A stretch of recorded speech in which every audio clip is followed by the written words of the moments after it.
আসসালামু আলাইকুম ওয়া রাহমাতুল্লাহি ওয়া বারাকাতুহু। ইন্নাল হামদালিল্লাহি নাহমাদুহু ওয়া নুসাল্লি আলা রাসূলিল কারীম, আম্মা বা'দ। সম্মানিত বন্ধুগণ, দেশ দেশের বাড়িতে কাছে দূর থেকে যারা যে প্রান্ত থেকে দেখতেছেন, সবাইকে আন্তরিক মোবারকবাদ জানাই। প্রিয় বন্ধুগণ, আজকে অত্যন্ত গুরুত্বপূর্ণ কিছু কাজ নিয়ে আমি আলোচনা করব। আপনারা ধৈর্য সহকারে দেখবেন। প্রিয় বন্ধুগণ, যারা অস্তমিথুন করে যাদের লিঙ্গের 12টা বাজিয়ে দিয়েছেন এবং যারা বিভিন্ন ডাক্তারের কাছ থেকে ওষুধ খেয়েছেন, যারা বিভিন্ন জায়গা থেকে আপনার ওষুধ খেয়েছেন, ওষুধ খাওয়ার পরেও আপনার লিঙ্গ ঠিক হচ্ছে না, আপনার লিঙ্গের সমস্যা ধরা পড়েছে, লিঙ্গ খারাপ দাঁড়াইলে 1 মিনিটের ভিতরে আবার নিয়ে যায়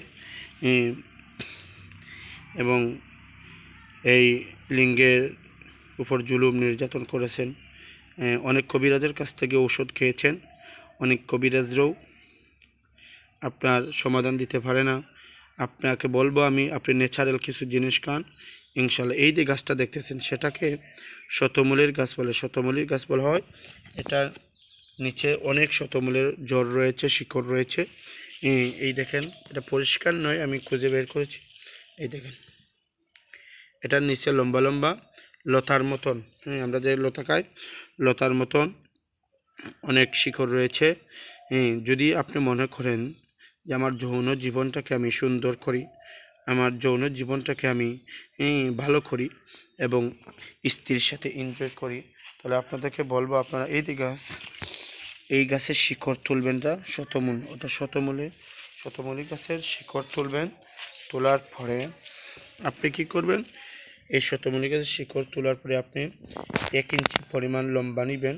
নেওয়ার পর তাকে শেষে রস বাইর করবেন এবং তার সাথে 1 চামচ রস বের করার পরে আপনি 1 চামচ মধুর সাথে মিশাবেন এবং প্রত্যেকদিন সকালে খালি পেটে আপনি সেই রসটা খেয়ে ফেলবেন। এইভাবে 15 দিন খাবেন, ইনশাল্লাহ 1 সপ্তাহে আপনার যৌন দুর্বলতার ক্ষমার দিকে সেরে আসবে। যৌন দুর্বলতা দূর হবে, যৌন সক্ষমতা বাড়বে। তো প্রিয় বন্ধুগণ, এই গাছ সংগ্রহ করুন এবং না পেলে আমাদের সাথে যোগাযোগ করুন, ইনশাল্লাহ আমরা আপনাদের কাছে কুরিয়ারের মাধ্যমে সেইগুলো পাঠিয়ে দিব। তো প্রিয় বন্ধুগণ, আজ এই পর্যন্ত। দেখা হবে অন্য কোনো ভিডিওতে। আসসালামু আলাইকুম ওয়া রাহমাতুল্লাহি ওয়া বারাকাতুহু।